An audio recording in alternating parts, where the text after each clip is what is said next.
Sa buhay, hindi puro sarap. Kaya naman ikaw dyan, magsumikap ka din pagtrabahuan mo mga pangarap mo.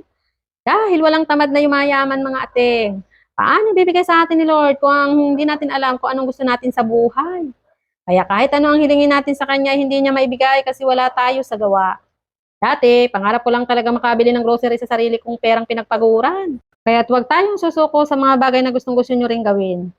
Kung naririnig nyo na ito sa mga maraming vloggers dyan o content creators, ito lang ang masasabi ko sa inyo. Konting tiis.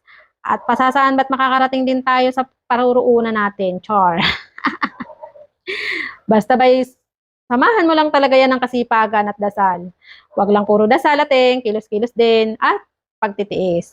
Huwag kang magrereklamo at huwag mong ikukumpara ang sarili mo sa ibang tao dahil iba-iba tayo ng tinatahak na landas. Once na kinumpara mo ang sarili mo sa ibang tao, mapapaisip ka na lang bakit siya'y ganito, bakit siya'y ganyan. Masisira ang mga plano mo at kung anumang ideas na meron ka sa goal mo.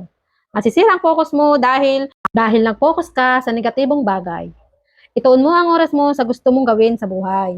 Yung mga kamag-anak mo, pamilya mo, at mga kakilala mo at friends mo na hindi sumusuporta sa iyo na sinasabi mo, hayaan mo lang sila.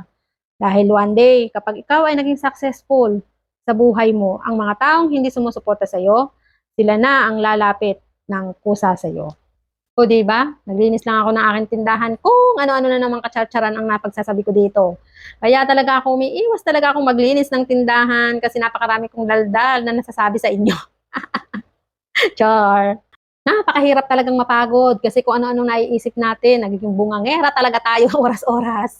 So ayun guys, dahil nga tayo namili noong nakaraang araw, syempre kailangan nating iligpit at bago nating iligpit, kailangan punasan muna natin lahat ng mga alikabok at lahat ng mga kalat-kalat, linisin natin kasi nga kapag hindi natin to ginawa ay magkakaipon-ipon yung alikabok.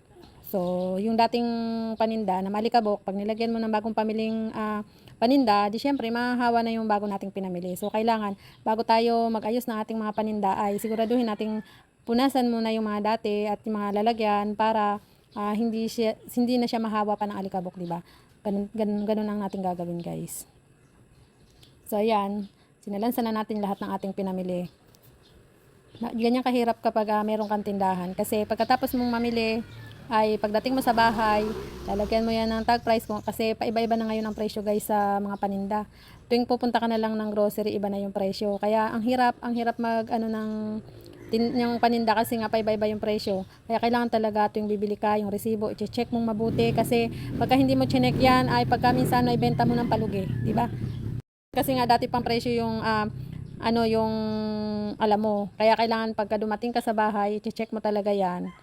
So ayan, itong bigas na to ay nilagay ko muna dito sa ilalim kasi nakaharang dito sa gitna. Ang hirap kumilos kapag maraming nakakalat-kalat dyan sa paligid mo, di ba? So ayan, ang binili ko nga lang diyang bigas ay 3 dinorado kasi meron pa naman akong bigas na pang yung murang bigas. Pero yung mura na yun, alam nyo yun, 55 na ang kilo nun. Pero ngayon medyo bumaba yung bigas kaso itong nandito ay pinapaubos ko muna para bumaba na tayo ng presyo. Yung presyo kung magkano ang bili natin. So syempre bababaan na din natin kasi kung mababa na rin yung kuha.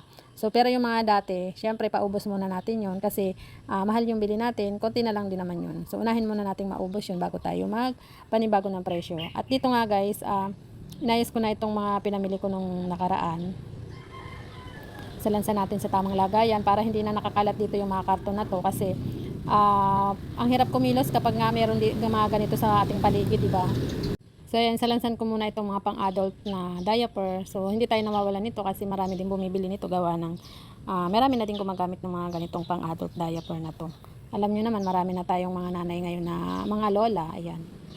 So ayan, pagkatapos ko nga lang yun isalansan ay nilinis ko na itong istante kasi nagkabuwal-buwal na itong mga paninda dito. Alam mo naman pagka minsan yung mabilisan na pagbibenta ay hindi mo na talaga siya mapipili isa-isa lalo na kung yung bibili ay paiba-iba yung binibili. Minsan hindi mo na naibabalik kasi ang bilis nilang mabuwal. So kailangan lalo na kapag marami yung bumibili, halimbawa sunod-sunod yung bumibili o nag-aabot-abot bumibili, pagka minsan hindi mo na talaga siya maibabalik ng maayos. So ang nangyayari, nagkakabuwal-buwal yung ating mga paninda. So ayun, nadadagdagan yung ating kalat, diba? Pero ito nga, dahil nga napakaraming nalaglag na mga mugmog ng insulation, kaya pati itong loob ng istante, kailangan natin linisin, gawa ng napakaalikabok. At marami talagang mga mugmog ng insulation, kaya kailangan ko talaga itong punasan. At ayusin na din, syempre, yung mga paninda na naandyan, kasi nga, nagbuwal nga sila. So, ayan guys. So, ang hirap talaga kapag ganitong may tindahan, at kailangan talaga ay asikasuhin mong mabuti ang mga paninda mo, alamin mo kung may mga sira. So, ayun lang guys. Maraming salamat. Hanggang dito na lang muna ang aking video at pagod na si Kulasa.